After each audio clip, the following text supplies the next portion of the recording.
Recording in progress. 녹음을 하는데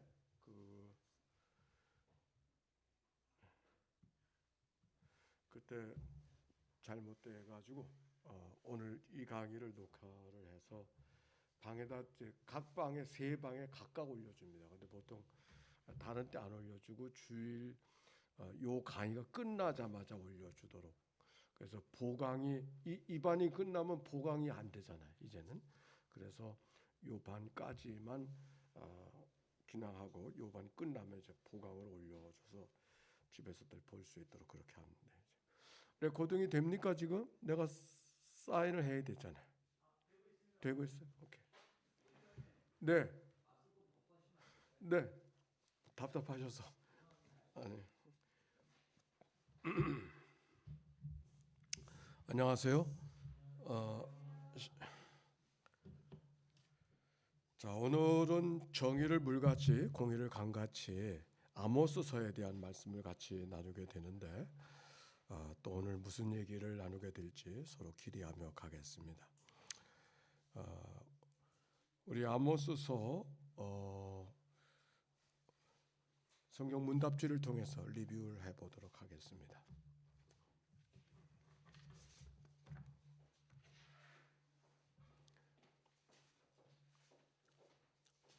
가운데 서서 하시면 좋겠습니다. 그래야 텔레비전에 나오니까.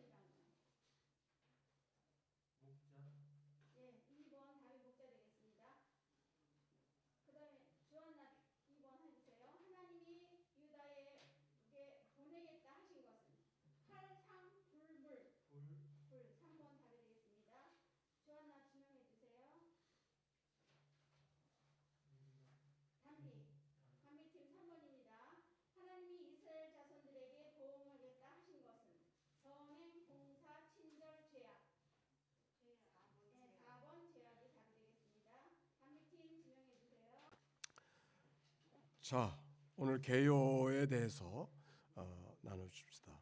아모스서는 제1 이사야, 호세아가 예언하던 시기에 같은 시기에 예언한 선지자. 아모스는 이사야, 호세아 같은 시절에 예언하던 사람이요. 두 번째, 아모스는 남한국 두고아에서 태어나고 고향에서 양을 치고 뽕나무를 배양하던 평범한 농부였습니다. 태어나기는 아모스가 남쪽에서 태어났어요. 근데 예언은 북쪽에 가서 했습니다. 그래서 3번, 하나님의 부르심을 받은 아모스는 북왕국으로 올라가서 하나님의 말씀을 전해야 했습니다. 4번, 이때 북왕국 아마샤는 아모스를 반역죄로 고발했습니다. 아마 듣기 싫어하는 말씀을 예언하니까 반역죄로 고발을 했습니다. 아마샤는 왜 북쪽 땅에 와서 예언하며 세상을 어지럽히느냐고 남쪽 사람이 욕설을 퍼붓기까지 했습니다. 아모스는 정의가 사라진 땅에 임할 하나님의 진노를 외쳐야 되었죠. 이스라엘을 구원한 출애굽을 망각한 민족의 죄를 고발하고 회개해야 할 것을 촉구해야 했습니다. 아모스가 전할 수밖에 없는, 전하지 않고는 견딜 수 없는 마음을 이야기하고 있는 것입니다. 자, 주요 내용들 4가지인데 이스라엘의 죄, 이스라엘 백성의 교만과 거짓 확신, 그리고 여호와의 날에 대해서 마지막 회개를 통한 구원의 가능성, 이런 4 제목으로 아모스서를 공부하도록 하겠습니다. 시대적 배경을 볼까요? 예언자들이 활동할 때의 지역이죠. 거기 예언자들 이름이 있죠. 호세아, 나훔, 호세아, 또 누가 나오나요? 미가, 아모스. 그 아모스는 출신은 남쪽 사람인데 예언은 북쪽에 가서 예언하던 사람입니다.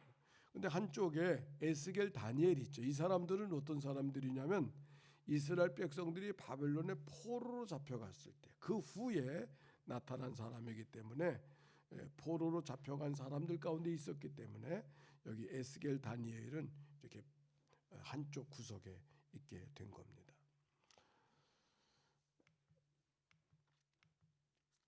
연대표를 봅시다. 분열 왕국, 여로보암 2세, 아모스 활동 시기, 북이스라엘. 남부와 북으로 갈라졌을 때 북쪽의 첫 왕이 여로보암이죠. 근데 두 번째 왕이 여로보암 2세는 여로보암과 그 아들은 아니에요. 그러나 이름을 이렇게 2세, 3세 취하지 않습니까? 이 당시의 유대 남쪽 나라 왕은 우시야라고 하는 그런 왕이었어요. 비교적 남쪽과 북쪽이 흥왕해 가고 융성한 시대를 말하고 있습니다.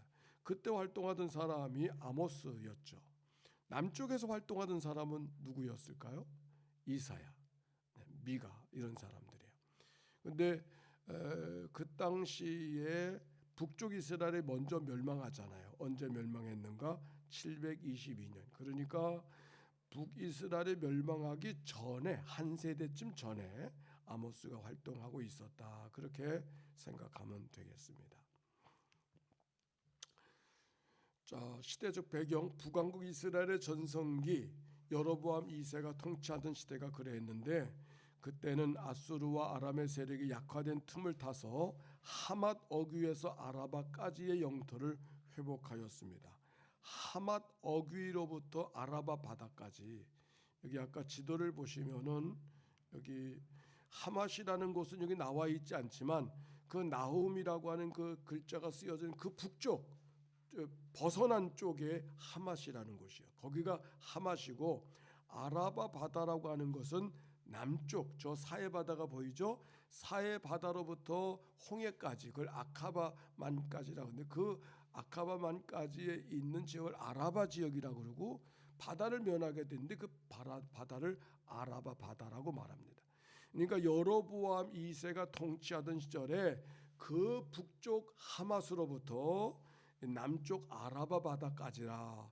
그러면 질문이 하나 생기지 않습니까? 왜냐하면 중간에 유대가 있잖아요.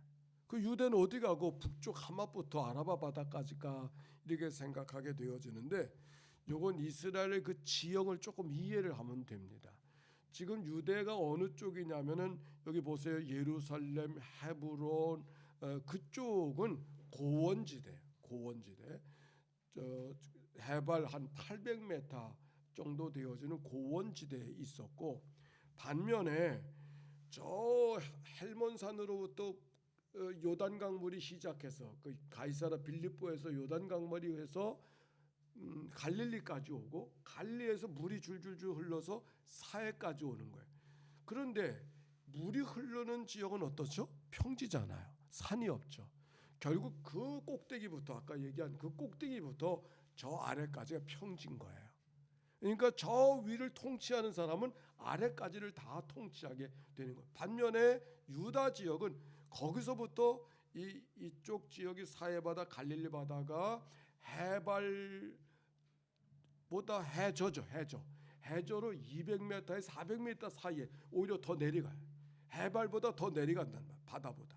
그러니까 바다보다 더 내려간 쪽에서 해발 800m의 유대 지역이 있으니까 한 1000m 정도의 고도의 차이가 있는 거죠.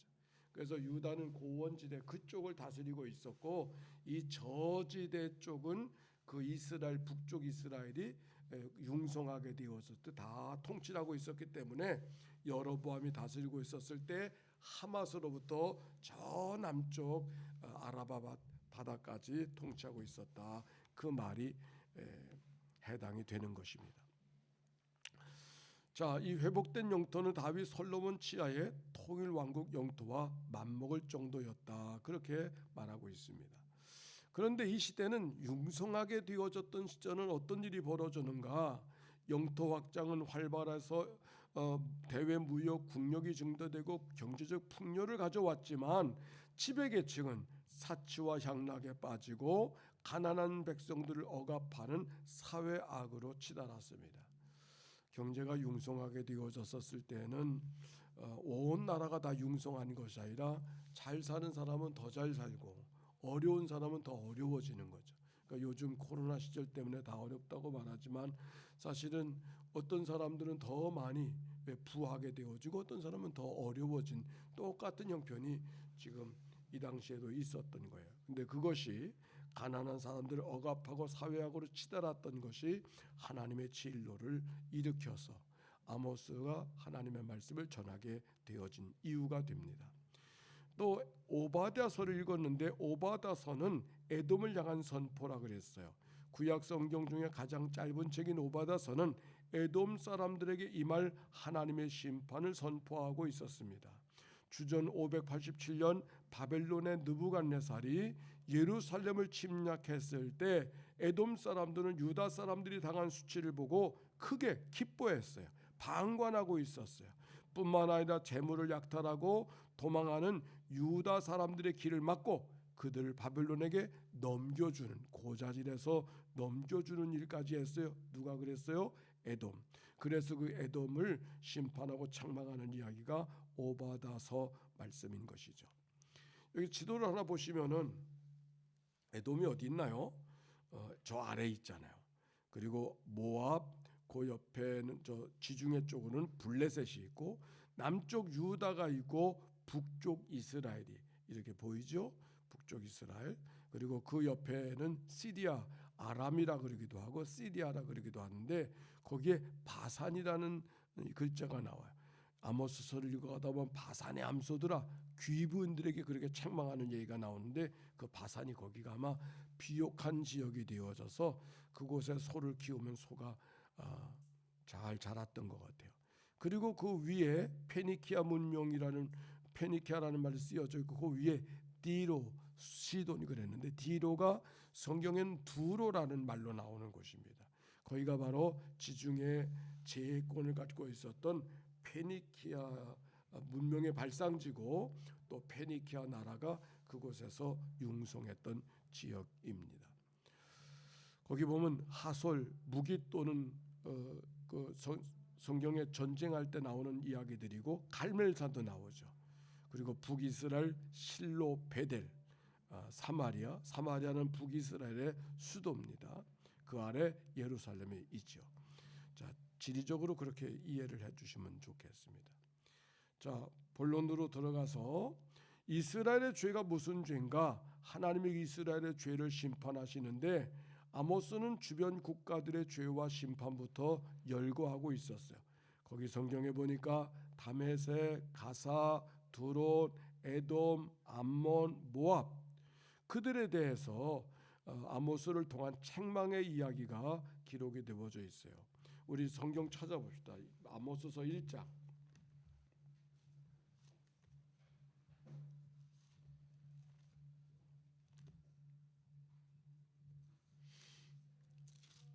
아모스 요나미가 아모스서 1장에 보시면은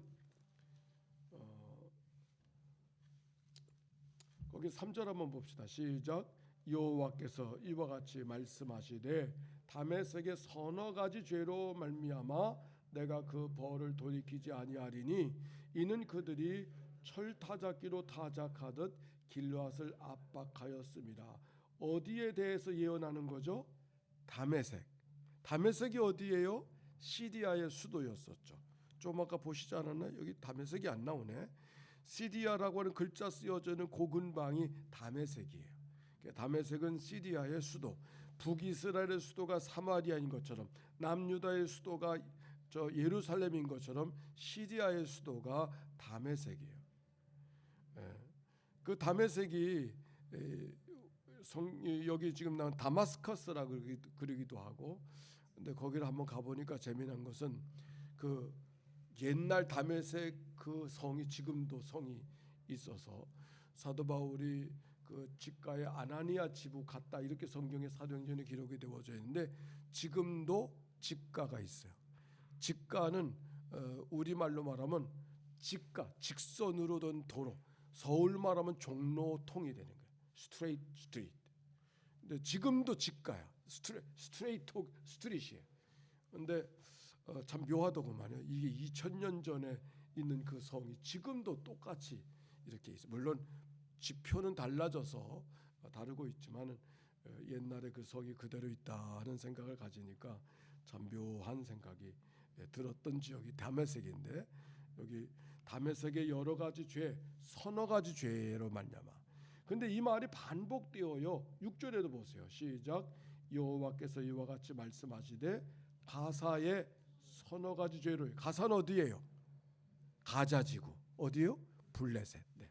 그다음에 9절에 보세요. 시작. 여호와께서 이와 같이 말씀하시되 두로의 서너 가지 죄로. 두로는 어디죠? 조금 아까 이야기했던 디로라고 하는 데가 두로라고 하는 것이죠. 그다음에 또 11절에도 보니까 시작. 여호와께서 이와 같이 말씀하시되 에돔의 서너 가지 죄로. 에돔은 저 아래 있죠. 그다음에 13절 시작. 여호와께서 이와 같이 말씀하시되 암몬 자손의 서너 가지 죄로 인하여. 암몬은 어디예요? 지금 이스라엘 바로 옆에 나라가 요르단이잖아요. 요르단의 수도가 어딜까요? 암몬이에요. 네, 그 암몬이 그 암몬입니다. 네. 그리고 2장 3절에도 보니까 4절이구나. 4절 보세요. 시작. 여호와께서 이와 같이 말씀하시되 유다의 서너 가지 죄로 말미암아. 그랬어요. 유다는 뭐 어딘지 알겠죠. 또 그 넘어가서 6절, 2장 6절 시작. 여호와께서 이와 같이 말씀하시되 이스라엘의 서너 가지 죄로 말미암아 내가 그 벌을 돌이키지 아니하리니. 여기 반복되는 말이 뭐라 그랬어요? 서너 가지 죄로 말미암아. 서너 가지 죄가 어떻다는 거예요? 몇 가지 죄? 서너 가지 죄는 세네 가지인데 글쎄 그건 나도 아는데 그 어떤 분은 이야기하기를 세 가지에 한 가지를 더 보태서 세 가지나 네 가지라 그러기도 하고 세 가지에다 네 가지를 보태서 일곱 가지다 그러기도 하고 어느 성서학자는 이 성경 말로서는 히브리 말로서는 그런 경우에는 곱해야 된다고 그래서 12가지라고 이렇게 말하는. 그런데 한 가지는 중요한 한 가지는 분명한 것 같아. 한두 가지가 아닌 거지. 한두 가지라 그랬으면 죄가 별로 없다는 얘기고 근데 서너 가지라는 얘기는 많다는 의미를 하고 있는 것이죠. 근데 여기서 우리가 주목하고 싶은 것은 여기 여러 나라를 가리켜서 다메섹, 가사, 두로, 에돔, 암몬, 모압을 이야기하고 있지만 지금 아모스가 선포하는 메시지는 누구를 향한 겁니까? 아모스가 아니고 북이스라엘 사람들에게 하는 것이죠. 즉 다메섹, 가사, 두로, 에돔의 서너 가지 죄로 말미암아 하나님의 심판을 피할 수 없을 것이라는 그 얘기를 지금 누구한테 하고 있어요? 이스라엘 사람들에게 하고 있는. 알아들으라고. 우리가 이게 예언자들의 말하는 패턴인 것 같아요. 예를 들면 메뚜기의 재앙을 통해서 여호와의 날을 이야기하고 미가서의 사마리아 사람들의 죄를 통해서 유다에게 이야기하고 오바다서를 통해서는 에돔 이야기를 통해서 누구에게? 에돔 얘기를 통해서 유다 백성들에게 이야기하고 지금 여기 다메섹, 가사, 두로, 에돔 수많은 나라들을 열거하고 있지만은 그 열거하는 그 얘기를 통해서 지금 누구에게 더 강력한 얘기를 하고 있느냐? 유다, 이스라엘에게 이야기하고. 그래서 여러 나라들 가운데 제일 마지막 언급하는 나라가 어떤 나라예요? 이스라엘이에요. 네. 그러니까 이스라엘에게 관심이 있는 거예요. 자 보세요. 그래서 맨 마지막 이스라엘은 여호와의 율법을 멸시하고 율례를 지키지 아니하고 우상을 섬기는 일에 몰두하고 있었기 때문에 하나님의 진노를 피할 수 없었습니다. 어떤 타락들이 있었는가? 지배층의 탐욕, 온갖 사치와 향락에 빠져 고아와 과부와 나그네, 가난하고 약한 자들을 억압하고 착취하고 있었어요. 우리 성경 한번 봅시다. 아모스서 2장 6절 말씀.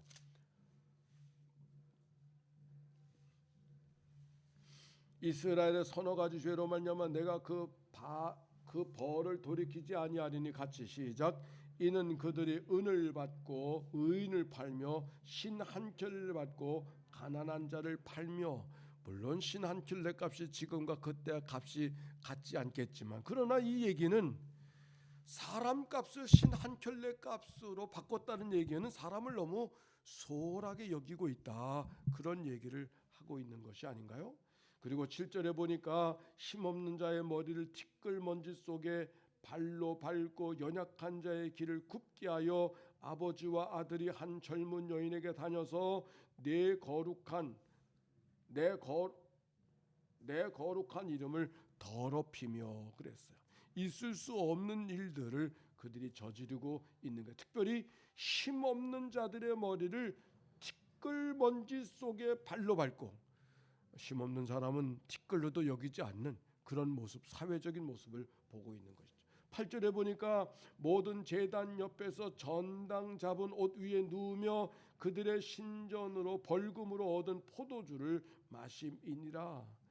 여기 이스라엘 백성들에게는 이 겉옷이 이불이잖아요. 그래서 겉옷은 전당을 잡지 말고 잡았더라도 그날로 돌려줘야 되는 건데 거기서 딴짓을 하고 있는 것이 여기 성경에 있는 모습이고, 그러니까 잘못된 사회 악에 대해서 지적하고 있는 거예요. 3장 9절에도 보니까 이런 말씀이 기록이 되어져 있어요. 3장 9절 아스돗의 궁궐들과 애굽의 궁궐들에 선포하여 이르기를 너희는 사마리아 산들에 모여 그 성 중에 얼마나 큰 요란함과 학대함이 있나 보라 하라. 아스돗은 블레셋의 도시였고 애굽에, 그러니까 지금 이스라엘 백성들이 하는 일이 블레셋과 애굽의 하는 과 비교도 할 수 없을 정도로 여러 가지 타락한 일이 벌어졌다. 그 얘기를 지금 하고 있습니다. 10절에 자기 궁궐에서 포악과 겁탈을 쌓는 자들이 바른 일 행할 줄을 모르느니라. 여호와의 말씀이니라. 하나님의 심판을 받을 수밖에 없는 그들의 모습이에요. 15절에 이렇게 말해요. 15절인가요? 읽어봅시다. 시작. 겨울궁과 여름궁을 치리니 상하궁들이 파괴되어 큰 궁들이 무너지리라. 여호와의 말씀이니라. 이 말씀은 심판의 말씀이지만 그들이 살아가는 생활의 환경이 어떠했는가를 알게 되어요. 요즘같이 시딩이 잘 되고 에어컨이 잘 될 때는 여름궁, 겨울궁이 필요하지 않지만 고대에는 여름에는 여름궁이 필요하고 겨울에는 겨울궁이 필요했던 것이죠. 그리고 상하궁까지, 상하궁은 어떤 궁이 상하궁인지 어쨌든지 화려함의 극치를 지금 이야기하고 있는 거예요. 그것뿐만이 아닙니다. 5장 10절에 보니까 쭉 나가는 얘기 속에 5장 10절에 보면 10절 읽어볼까요? 시작.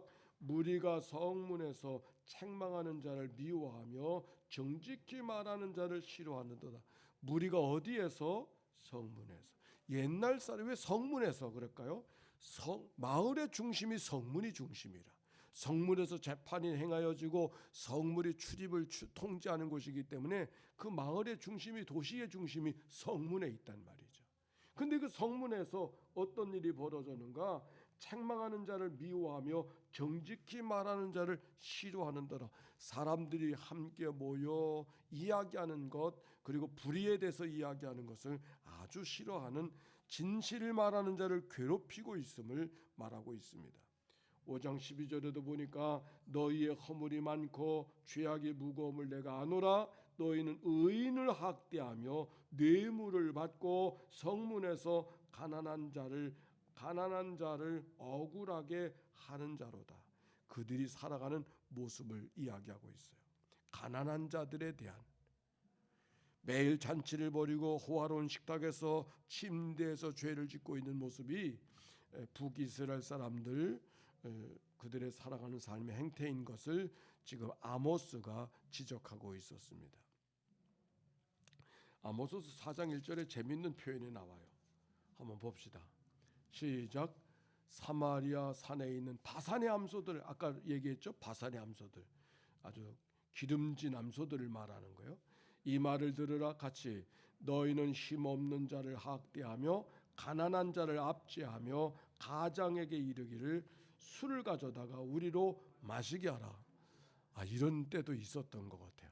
그러니까 근데 이게 참 이상한 게, 이 당시는 남자 중심의 사회인데 이 여자 가장들이 남자에게 술자를 따르라고 그렇게 명령하고 호령하는 이 이야기를 보게 될 때 그 어떻게 이런 일이 있나 그 당시 사회 문화를 이해해 보면. 그런데 아주 낯선 건 아니에요. 제가 언젠가도 얘기했는가요? 지금의 산업의 반도체, 지금의 산업의 꽃은 반도체지만 고대인들의 산업의 꽃은 향신료였어요.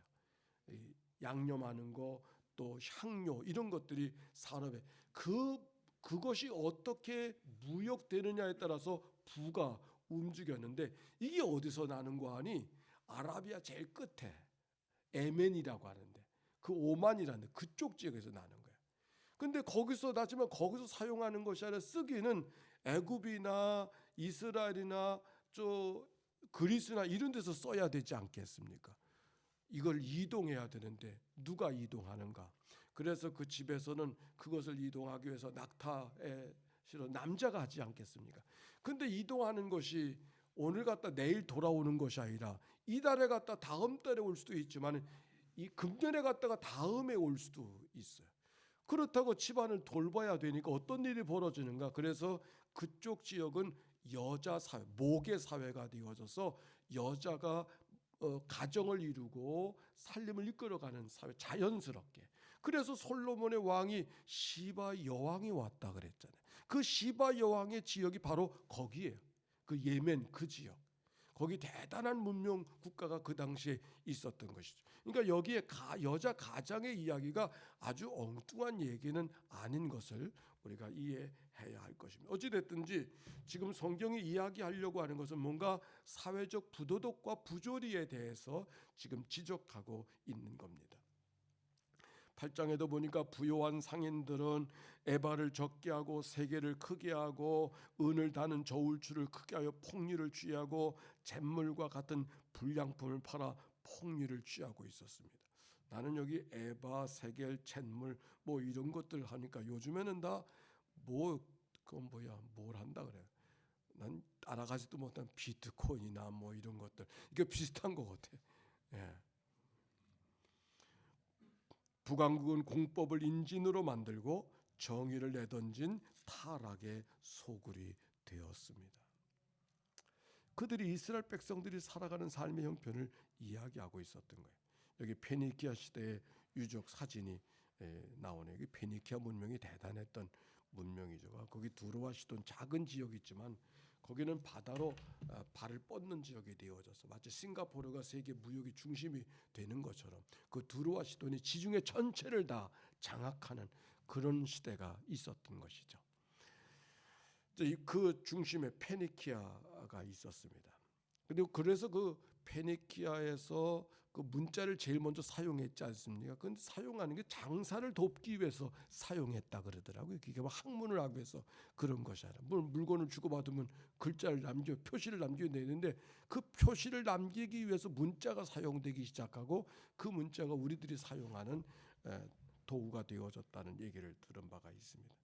페니키아의 도시 자네들 지도가 하나 있어서 하나 따왔어요. 에돔 국가가 여기 크게 나와 있네요. 그리고 그 옆에 모압, 암몬, 그리고 그 위에 아람, 다마스커스라고 써져 있지 않습니까? 저 위에 다마스커스라고 별표 있네요. 거기 다메섹. 그리고 그 위에가 아스리아가 있고요.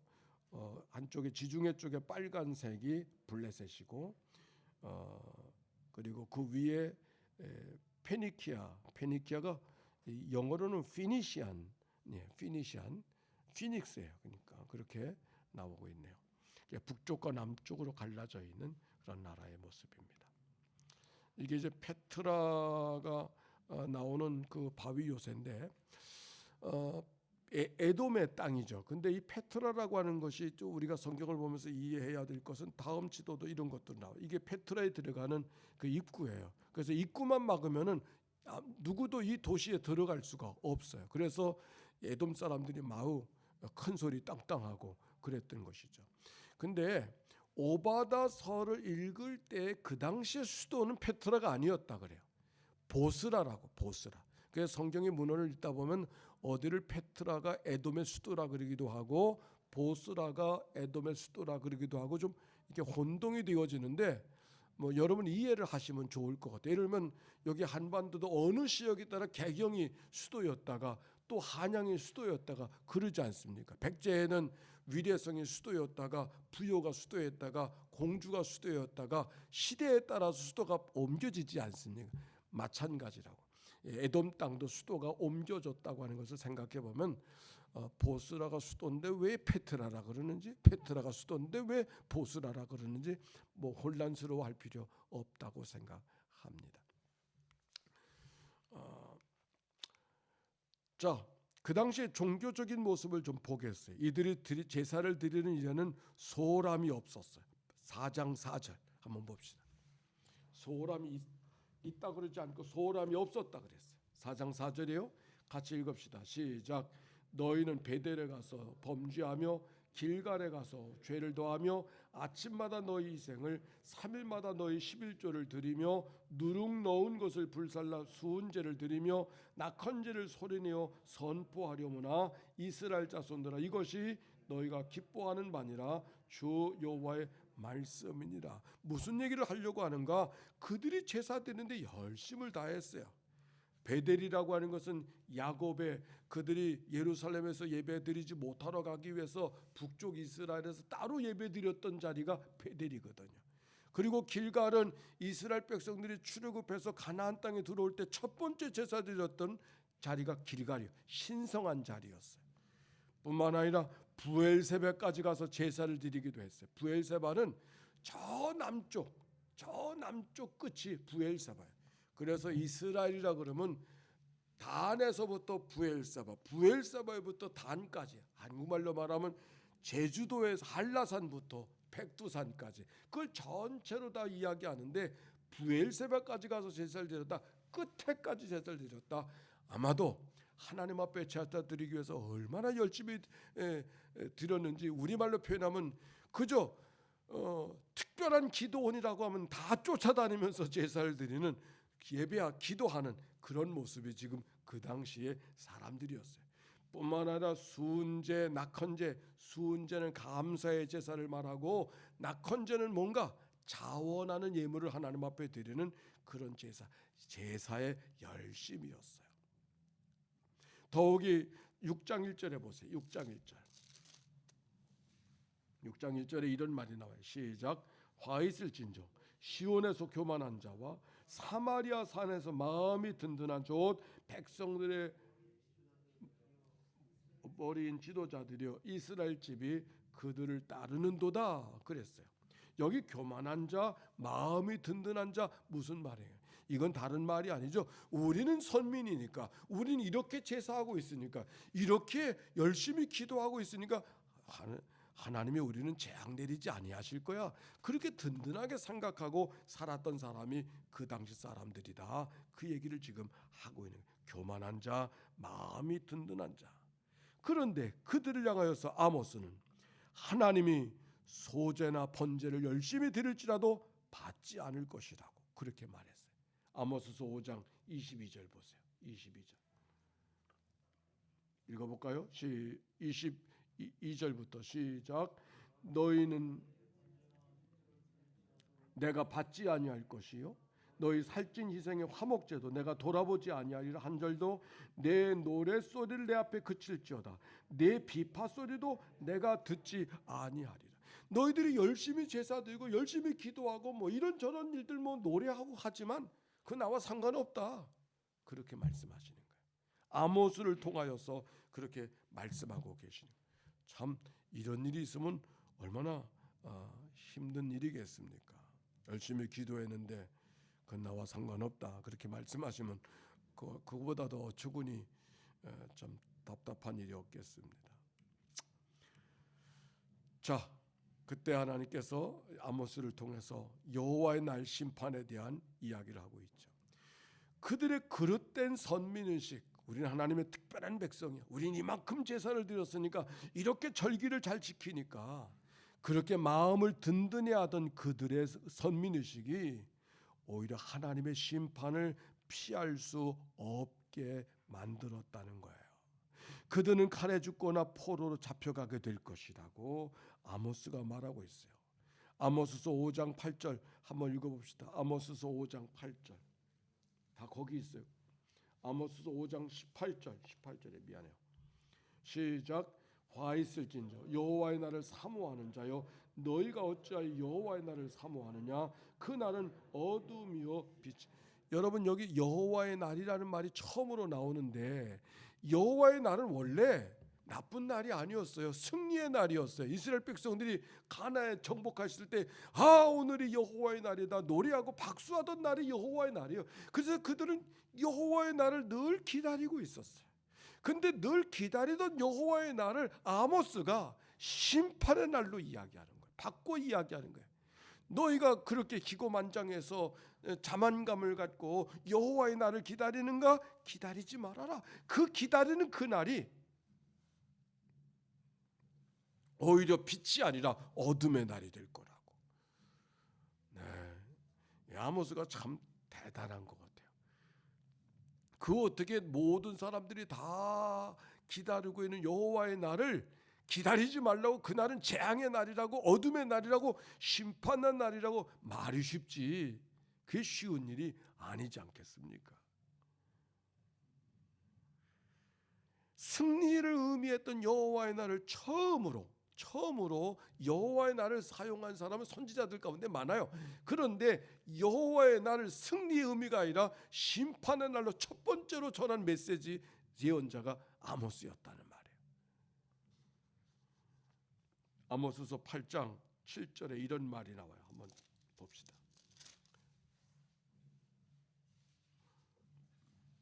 읽어볼까요? 시작.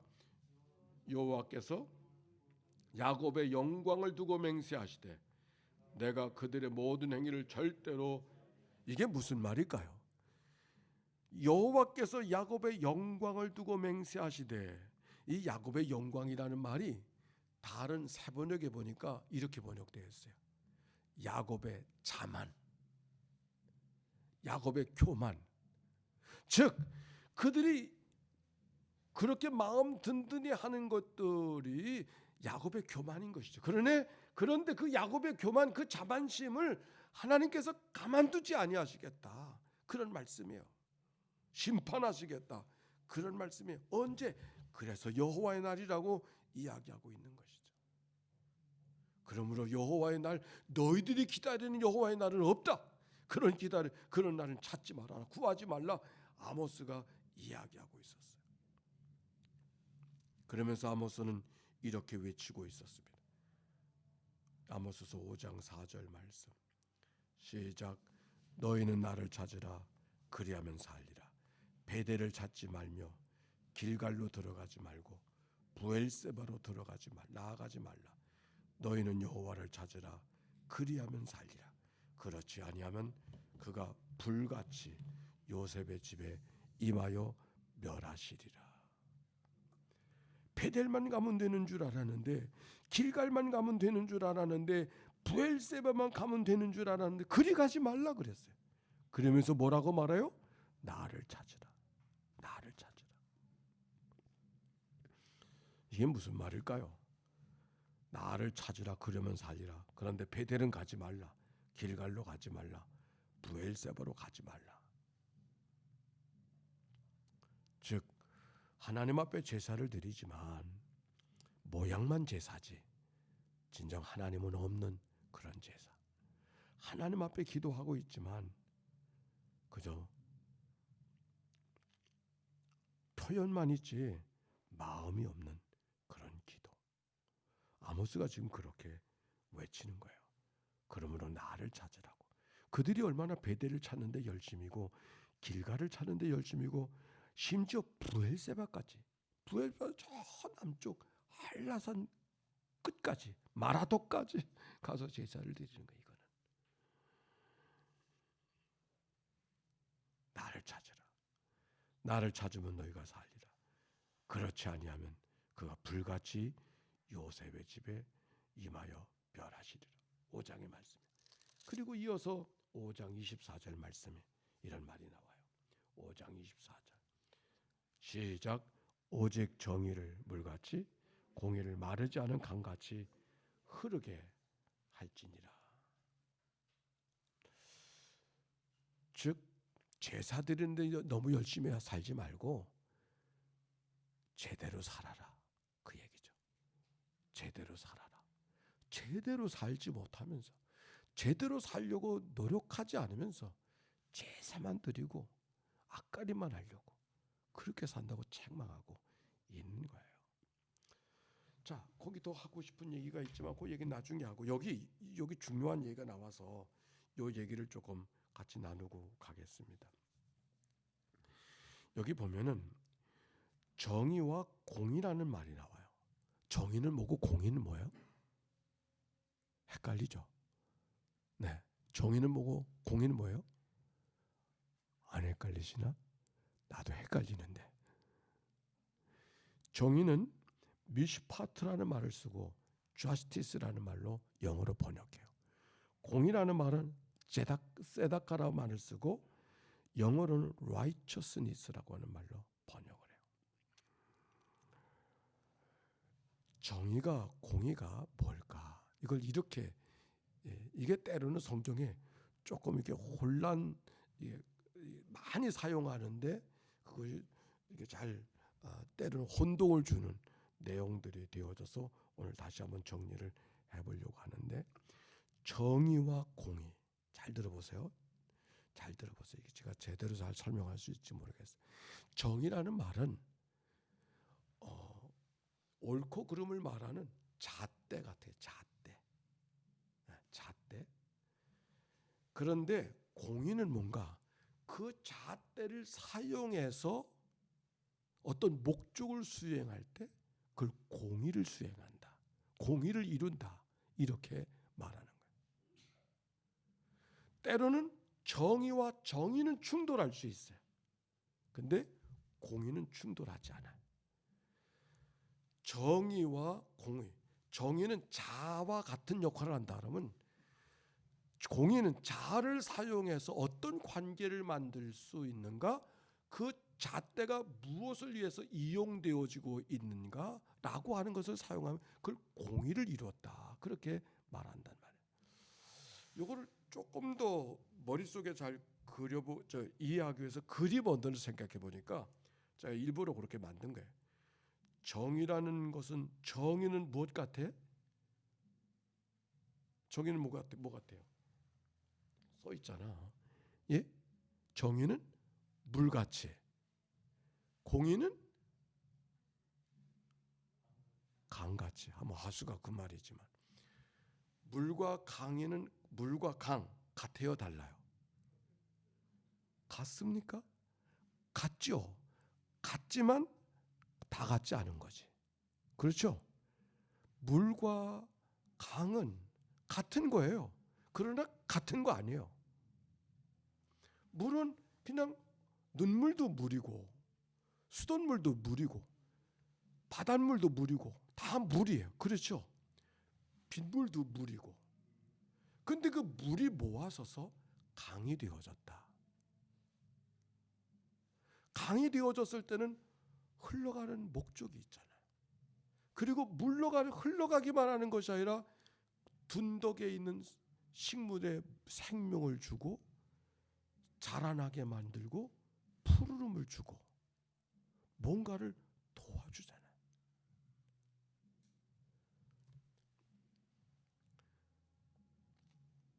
물과 강, 바로 그 이미지에서 정의와 공의를 한번 생각해 보시면 돼요. 그래서 정의는 물과 같고 공의는 강과 같다. 이런 정도로 하면은 이 아이가 조금 이해가 좀 더 되지 않을까, 이런 생각이. 그래서 강이 되어져서 생명을 주고 생기를 주고 관계를 만들고 도움을 주는 그 어떤 정의의 목적을 이루어가는 역할은 강이 하고 있는 것이죠. 자, 이렇게 그래서 이 아모스가 지금 이야기하고 있는 것은 정의로운 사회가 이루어져서 하나님의 공의를 이루기 원하는 그런 간절한 소원이 이 아모스 속에 있었던 것이. 그를 위해서 하나님께서 여호와의 날을 우리에게 말씀해 주셨고 아모스가 외치고 있었습니다. 오바다서의 이야기는 좀 지나가도록 하겠습니다. 이제 마지막 이야기로 넘어가겠습니다. 그런데 하나님의 기회를 백성들이 거부하고 있었어요. 하나님은 기근이나 가뭄이나 병충해나 연병이나 성읍들 파괴를 통해서 이스라엘 백성들이 회개할 수 있는 기회를 주셨는데 그들은 그때마다 하나님께 돌아오는 길을 거부하였어요. 아모스서 4장 6절 이하에 볼까요? 4장 6절 이하의 말씀.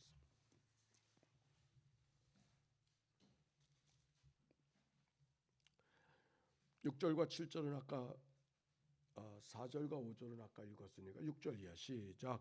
또 너희 모든 성읍에서 너희 이를 깨끗하게 하며 너희 각 처소에서 양식이 떨어지게 하였으나 너희가 내게로 돌아오지 아니하였느라. 거기 보니까 이를 깨끗하게 했다는 말이 무슨 말이에요? 예? 먹을 게 없는 거죠. 즉 기근이 다가오게 했는데 너희들은 돌아오지 않았다 그 말이에요. 7절 추수하기 석 달 전에 내가 너희에게 비를 멈추게 하여 어떤 성읍엔 내리고 어떤 성읍엔 내리지 않게 하였더니 땅 한 부분은 비부를 얻고 한 부분은 비를 얻지 못하여 말랐음에 두세 성읍 사람들이 어떤 성읍으로 비틀거리며 물을 마시러 가서 만족하지 못하게 하였으나 너희는 내게로 돌아오지 아니하였다. 물의 공급이 가뭄이 온 것이죠. 그런데도 너희들은 내게로 돌아오지 아니하였다. 9절 시작. 내게 곡식을 마르게 하는 재앙과 깜쁘기 재앙으로 너희를 쳤으며 팥중이로 너희의 많은 동산과 포도원과 무화과나무와 감람나무를 다 먹게 하였으나 너희가 내게로 돌아오지 아니하였느니라. 여호와의 말씀이니라. 내가 너희 중에 전염병 보내기를 애굽에서 한 것처럼 하였으며 칼로 너희 청년들을 죽였으며 너희 말들을 노력하게 하며 너희 진영의 악취로 코를 찌르게 하였으나 너희가 내게로 돌아오지 아니하였느니라. 여호와의 말씀이니라. 하나님께서 여러 가지 사건, 오늘 설교처럼 추적하신 하나님, 기근으로 가뭄으로 병충해로 연병으로 여러 가지 전쟁으로 그들을 통해서 회개할 수 있는 기회를 하나님이 주셨는데 그들은 돌아오지 않았. 이제 남은 것은 무엇뿐이에요? 심판뿐이에요. 그래서 아모스는 하나님의 백성들에게 돌아올 것을 회개할 것을 촉구했어요. 하나님을 찾으라 그리하면 살리라. 하나님을 찾으라 그리하면 살리라 뿐만 아니라 오직 정의를 행하며 정의를 물같이 공의를 마르지 않은 강같이 행해라. 너희들이 살아가는 삶을 제대로 살아서 하나님 마음에 드는 삶을 제대로 살아가라. 그렇게 외치고 있었습니다. 그러면서 정의를 외치라, 정의를 살아가라고 말씀하시지만 그런데 아모스가 그들에게 어떻게 해야 정의를 실천할 수 있는가에 팁을 주고 있어요. 그것이 아모스서 2장 10절 말씀이에요. 아모스서 2장 10절.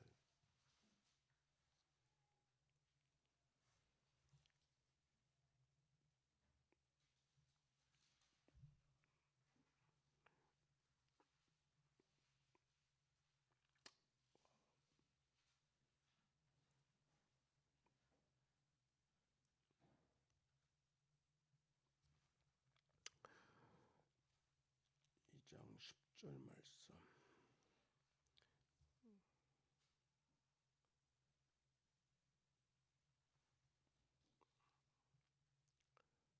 아모스 3장으로 봅시다. 아모스 2장 10절 먼저 읽고 시작. 내가 너희를 애굽 땅에서 이끌어내어 40년 동안 광야에서 인도하고 아모리 사람의 땅을 너희가 차지하게 하였고, 지금 뭘 기억하게 합니까? 출애굽의 하나님의 은혜를 기억하게 하는 거예요. 아모스 3장 1절과 2절에도 보니까 이스라엘 자손에게 여호와께서 너희에 대하여 이르시기를, 이 말씀을 들으라. 애굽 땅에서 인도하여 올리신 모든 족속에 대하여 이르시기를, 내가 땅의 모든 족속 가운데 너희만 알았나니. 그저 오직 그 백성들만 사랑하는 것처럼 그 백성들을 돌봐주셨던 하나님의 은혜에 대해서 이야기하는 거예요. 이 말씀 속에 우리가 어떻게 하면 정의로운 삶을 살아갈 수 있을까? 하나님의 은혜에 대한 경험, 고백이 있을 때만 우리가 정의를 살아갈 수 있다라고 하는 말씀을 지금 아모스가 이야기해주고 있는 것이죠. 정의를 살아가야 되겠다는 결심으로 시작하지 아니하고 하나님이 베풀어 주신 은혜를 기억하게 함으로 하나님의 말씀대로 살아갈 수 있도록 하신다는 그런 말씀이에요. 그래서 이렇게 말해요. 그 유명한 말씀 아모스서 8장 11절 보라, 같이 읽읍시다. 시작. 보라, 날이 이를지라 내가 땅에 기근을 보내리니 양식이 없어 주림이 아니요 물이 없어 기갈이하리라. 여호와의 말씀을 듣지 못할 기갈이라 라고 하는 말씀. 신명기 8장에 보면 그런 말씀이 기록이 되어져 있어요. 우리 한번 찾아봅시다. 신명기 8장.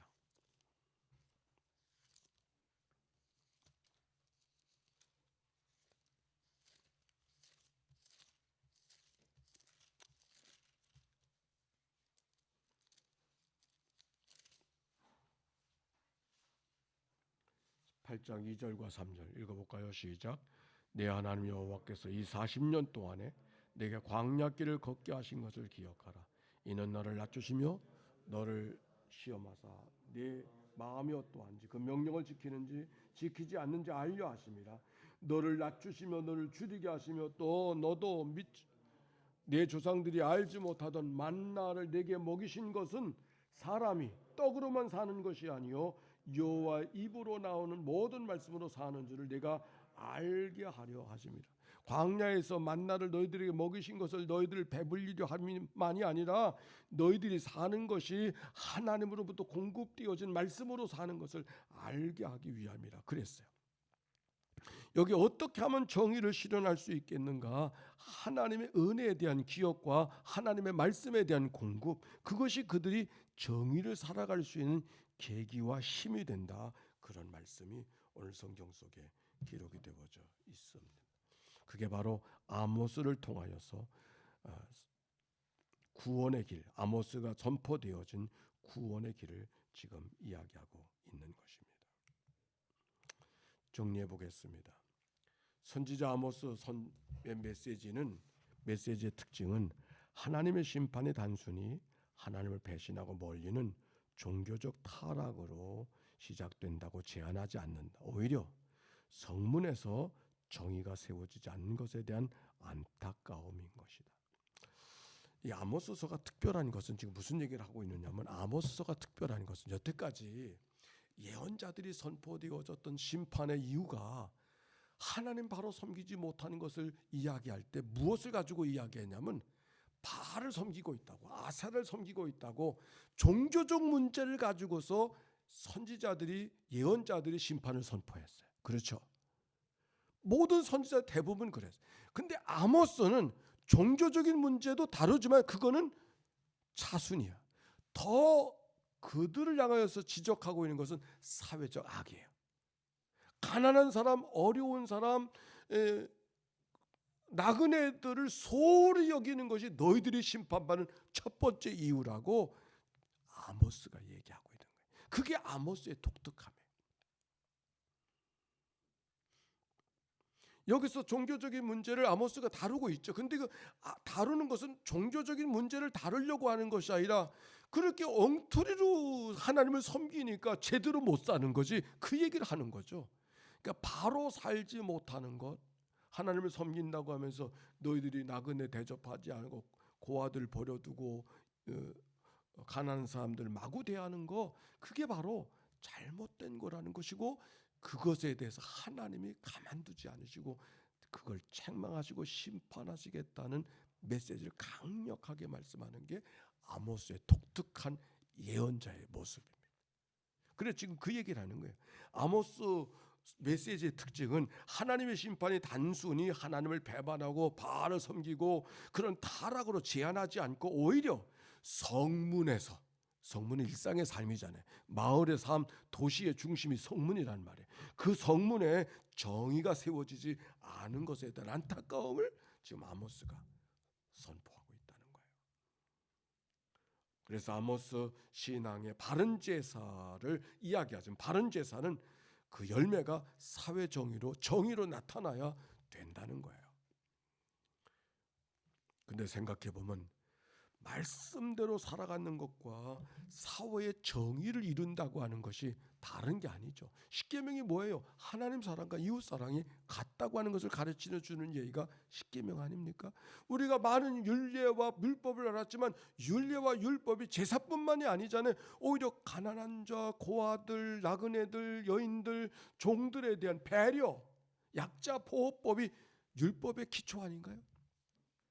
그러니까 말씀대로 율법대로만은 오히려 그 본질적인 하나님 사랑과 이웃 사랑과 가난한 사람 사랑이 같다고 하는 이 성경의 정신을 잊어버리고 종교적 규례만 쫓아가는 것에 대한 일들로 성경을 폄하하게 되어졌는데, 바로 이 아모스는 뭐 사회 정의라고 하는, 그러면 하나님 신앙 종교를 버려 그걸 얘기하는 것이잖아요. 이것이 나누어질 수 없음을 지금 아모스가 이야기하고 있음을 성경을 통해서 발견하게 됩니다.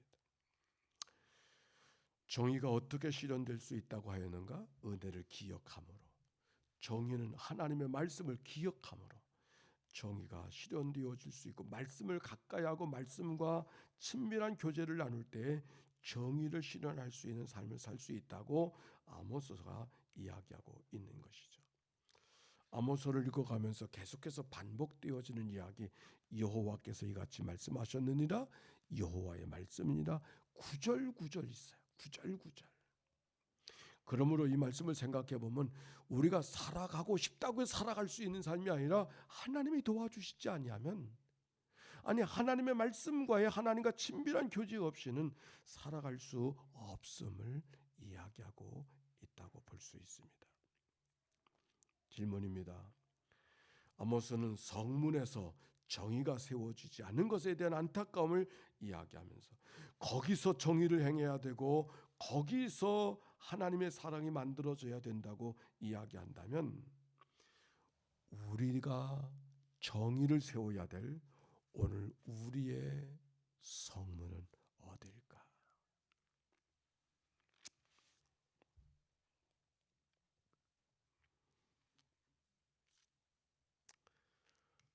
정리하겠습니다. 풍요와 번영은 분명 하나님이 주시는 축복입니다. 그러나 풍요와 번영은 가난한 자, 눌린 자와 함께 나누는 정의가 살아있을 때만 축복입니다. 이것은 하나님께서 주신 십계명과 약자 보호법의 실천입니다. 그러나 북왕국 이스라엘은 이 소박한 진리를 귀담아 듣지 않았습니다. 그래서 아모스는 생명을 내놓고 북왕국의 멸망을 예언하였습니다. 결국 아모스의 예언은 주전 722년 북왕국의 아수르에게 멸망을 당하는 역사적 현실로 귀결되었습니다. 정의를 물같이 공의를 강같이 흐르게 하라는 예언은 어떻게 가능한가요? 아모스는 내가 너희를 애굽 땅에서 이끌어내어 40년 동안 광야에서 인도하고 아모리 사람의 땅을 너희가 차지하게 하신 하나님의 은혜를 기억하는 데서 가능할 수 있었습니다. 역사적 기억에 대한 회복입니다. 오늘 이 땅의 사회 정의는 어떤 이념이 아니라 일제의 사슬에서 풀어주신 8.15 해방과 한국 전쟁의 비극에서 구원해 주신 하나님의 은혜를 기억하고 감사할 수 있을 때 이룰 수 있습니다. 이것은 신앙과 감사가 이념을 넘어서는 이유이고, 감사하는 신앙은 민족을 재창조하는 힘이 되는 이유입니다. 우리는 종종 정의를 말하지만 정의는 또 다른 정의와 충돌을 해서 사회를 이분화시키는 그런 일들, 또 그것이 또 다른 분쟁의 이유가 되는 그런 어리석음이라고 해야 될지, 그런 어려움 속에 살고 있지 않습니까? 아모스가 우리에게 이야기하는 건 정의만이 아니고 정의를 통해서 공의를 이야기하고, 그 정의는 무엇으로? 은혜를 기억하고 하나님의 말씀과의 교통을 통해서 이루어질 수 있다고 하는 것이 아모스가 우리에게 남겨주는 이야기. 그러니까 정의만이 아닌 것이죠. 오늘 강의에서 받은 감동이나 내게 만들어진 기도의 제목을 나눠보십시다. 그 밖에 제목들은 한번 보시고, 우리 조금 일찍 끝내야 되니까 한 10여 분 우리가 조별로 앉아서 같이 아까 우리의 성문은 어디가 되어야 될까요?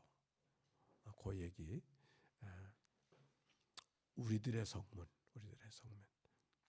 하나님의 정의를 실현해야 될 하나님의 성문.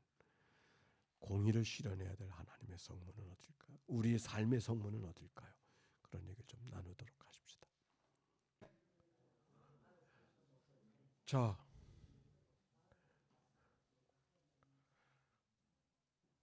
혹시 질문이나 같이 좀 전체적으로 나누고 싶은 이야기 있으시나요? 이렇게 물으면 하고 싶었던 얘기를 닫게 되죠.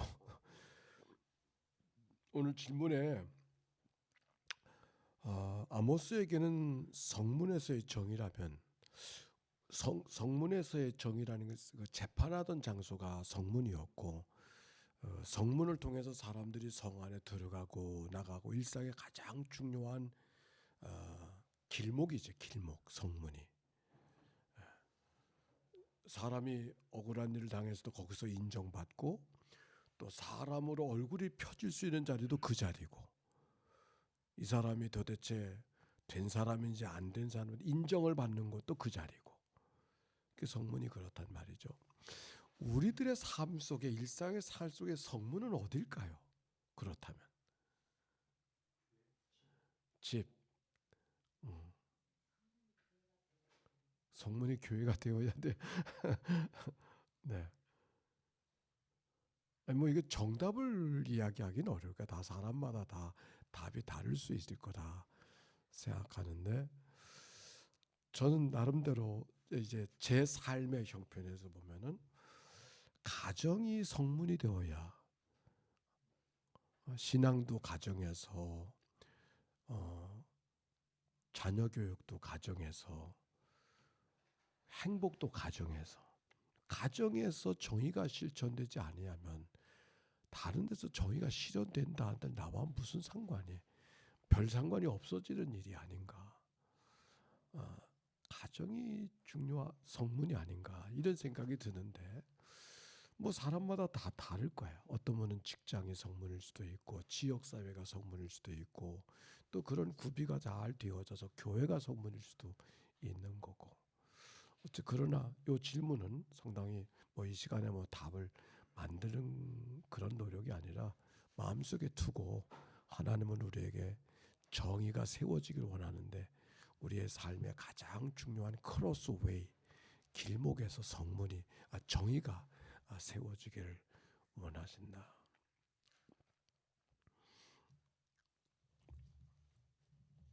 저는 가정이라는 얘기를 이렇게 하다 보니까 무슨 생각이 드냐면 우리 아이들하고 제가 아주 오랫동안 이렇게 떨어져 살아요.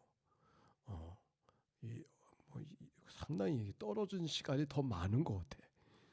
이제 만나기도 오고 다 시집장가 갔으니까. 우리 아이들이 늘 나한테 그러지. 우리 집에는 목사님만 있지 아버지가 없다고. 난 그 얘기가 상당히 뼈 있는 얘기로. 그러나 이제 저 나름대로는 교회를 잘 돌보고 하는 것은 다 너희들을 위한 거야. 우리 가정이 목사의 가정이니까 열심히 그렇게 살면 되는 거지. 맨날 아이들하고 니나노만 하고 있으면 어떻게 되냐. 이제 나름대로 이해를 구한다고 했지만 아이들에게는 그게 그렇게 비춰진 게 아닌 거지. 이게 마음에 이렇게 남겨진 제 나름대로의 생각이 이제 그런 게 좀 있어서 이제 제 표현은 그렇게 된 것 같습니다.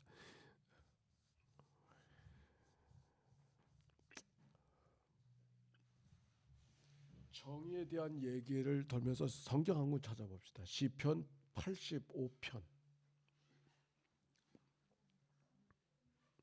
시편 85편 10절 말씀.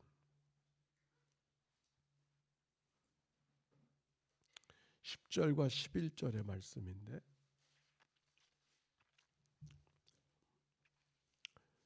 시작. 인애와 진리가 같이 만나고 의와 화평이 서로 입맞추었으며 진리는 땅에서 솟아나고 의는 하늘에서 굽어보도다. 아멘. 인애와 진리가 같이 만나고 그러니까 진리와 진리가 충돌하잖아요. 그렇죠? 정의와 정의가 충돌하는. 근데 여기 성경에는 인애와 진리가 만나야 되고 의와 화평이 서로 입을 맞춰야 된다. 의와 의가 충돌하는데 의와 화평이 서로 입을 맞춘다. 시편의 표현 가운데 참 이렇게 마음에 와닿는 표현 같고 또 오늘 말씀과 더불어서 우리는 아모스를 정의의 선지자로만 하지만 정의만을 외친 사람은 아닌 것을 우리가 성경을 통해서 발견하면서 우리의 생각이 다듬어졌으면 좋겠습니다. 마치겠습니다. 기도하겠어요. 하나님 감사합니다. TBC 성경 공부 아모스서를 마감합니다. 아모스서는 닫지만 아모스의 신앙 정신은 우리 안에 살아 있어서 성문에서 정의가 세워지기를 원하셨던 하나님의 소원이 우리의 삶 속에 이루어지도록 축복해 주옵소서. 정의가 물같이 공의가 하수같이 강처럼 흘러가는 저희의 삶이 되게 하옵소서. 다시 만날 때까지 하나님 동행해 주시기를 구하며 예수님의 이름으로 기도했습니다. 아멘. 네, 안녕히 돌아가세요. 감사합니다.